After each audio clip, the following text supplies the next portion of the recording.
कायदे बताएंगे हम, ठीक है। वक्फ का मीनिंग होता है ठहरना। वक्फ का मीनिंग क्या होता है? ठहरना।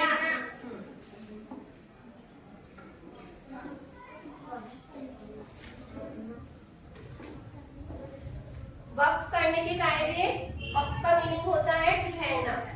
ये देखिए, इसे ऐसा गोल निशान देखिए आपने कुरान मजीद में जब कहीं आयत खत्म होती है तो वहां पर ऐसा गोल निशान रहता है, तो ऐसे गोल निशान को क्या बोलते हैं? आयत। क्या बोलते हैं? आयत।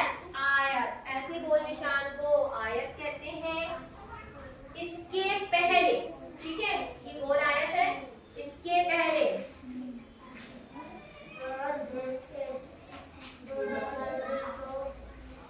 दो जबर को छोड़ दिया हमने, ठीक है।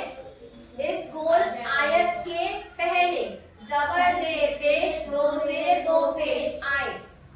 अगर गोल आयत है उसके पहले जबर जेर पेश, दो जेर या दो पेश आता है तो हम आखिरी हर्फ पर जज़म देकर सांस छोड़ेंगे। क्या करेंगे? जज़म देकर सांस छोड़ेंगे। इसकी मिसाल देखिए जरा किस तरीके से हम पढ़ते हैं, अऊज़ु बिल्लाहि मिनश शैतानिर रजीम। तो हम आखिरी आयत पर लिख रहे हैं यहाँ पर, ठीक है।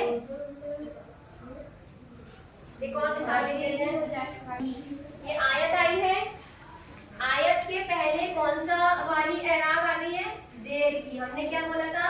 आयत से पहले जबर जेर पेश, दो पेश आए तो आखिरी हर्फ पर जज़म देकर सांस छोड़ेंगे। यहाँ आयत से पहले क्या आई? जेर, तो हम जज़म देकर सांस छोड़ेंगे। रहीमी नहीं पढ़ेंगे, क्या पढ़ेंगे? रहीम। वजीम, क्योंकि आयत से पहले जेर आई है, हम जज़म देकर सांस छोड़ेंगे। क्लियर है? पहला कायदा समझ में आया? क्या आ गया? पेश। जबर जेर पेश, दो जेर दो पेश आए, जज़म देकर सांस तोड़ेंगे। आयत से पहले पेश आई, क्या करेंगे? सांस तोड़ेंगे। क्लियर है? एक मिसाल और देखिए, कुल हुवल्लाहु अहद। ऐसा ही लिखा आता है कुरान मजीद में, अहद। तो ये जो दो पेश है, इस दो पेश को हम क्या करेंगे? जज़म देकर सांस तोड़ेंगे। अहदुन ना पढ़ करके क्या पढ़ेंगे हम? अहद। क्लियर है? अब जब हम अहद पढ़ेंगे तो दाल पर क्या जाएगी? जज़म। क्या जाएगी? जज़म। दाल पर जज़म आ गई तो कौन सा कायदा होगा? ऑफ बा जीम दाल। अगर जज़म आती तो क्या होगा? कलकला। अब कलकला कौन सा वाला होगा? कुबरा होगा कि आखिर, है ना?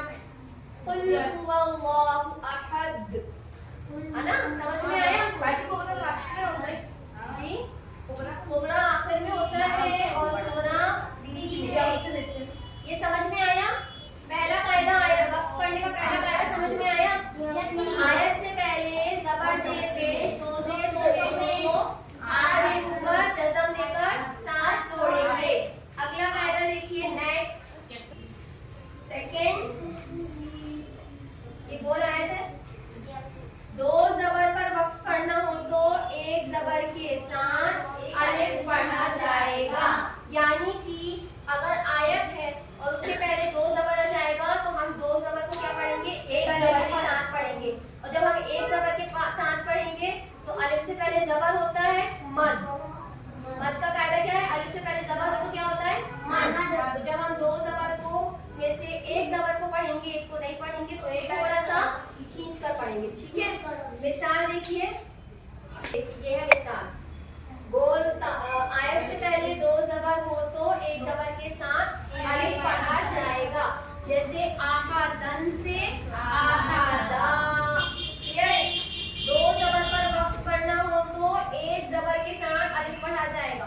कभी भी आप देखना कुरान मजीद में आयत से पहले जब दो जबर आते हैं तो साइड में एक अलिफ बना आता है ना? उसको खींचकर पढ़ते हैं, वो देखकर ही आपको अंदाजा हो जाएगा। इसलिए इन कायदों को जरूर याद रखिएगा, ज़हन नशीन रखिएगा। आयत से पहले जबर जेर पेश, दो जेर दो पेश हो तो आखिरी ऊपर जज़म देकर सांस तोड़ेंगे। दो जबर पर वक्फ करना हो तो एक जबर के साथ अलिफ पढ़ा जाएगा। और तीसरा कायदा होता है गोलता का। गोलता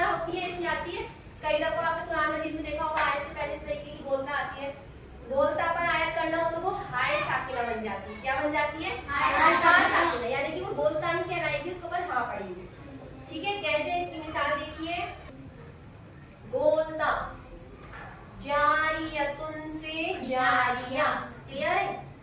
ये आयत से पहले दो पेश आकर ये बोलता आई है और यहाँ पर ये बोलता आई है। अब बोलता के ऊपर अगर ये पेश आ गया है तो अपना ये जो पहला कायदा हम उसको नहीं देखेंगे, हम तीसरे नंबर के कायदे को देखेंगे कि बोलता है या नहीं। बोलता आई है तो हम ये दो पेश को भी नहीं पढ़ेंगे और ये ते को भी नहीं पढ़ेंगे। जारियतुन से क्या हो जाएगा? जारिया।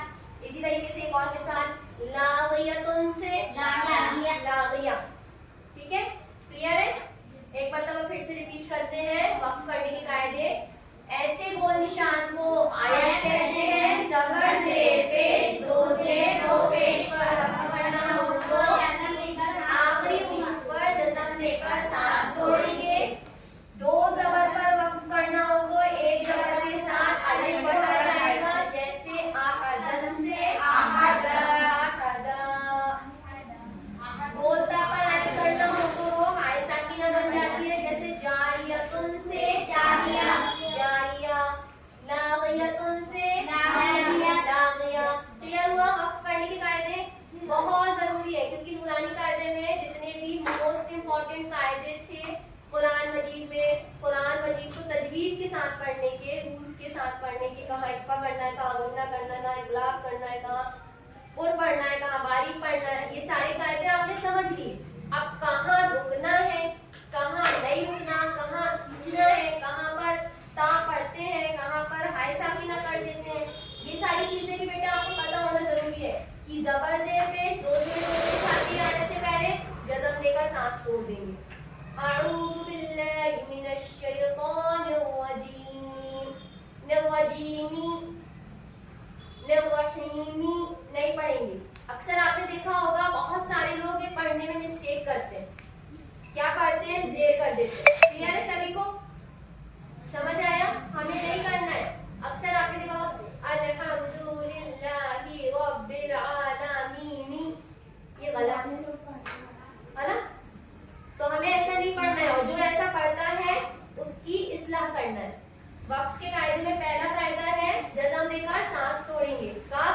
आयत से पहले ज़बर ज़ेर पेश दो ज़ेर दो पेश होगी, जज़म देकर सांस तोड़ देंगे। अऊज़ु बिल्लाहि मिनश शैतानिर रजीम अल्हम्दुलिल्लाहि रब्बिल आलमीन।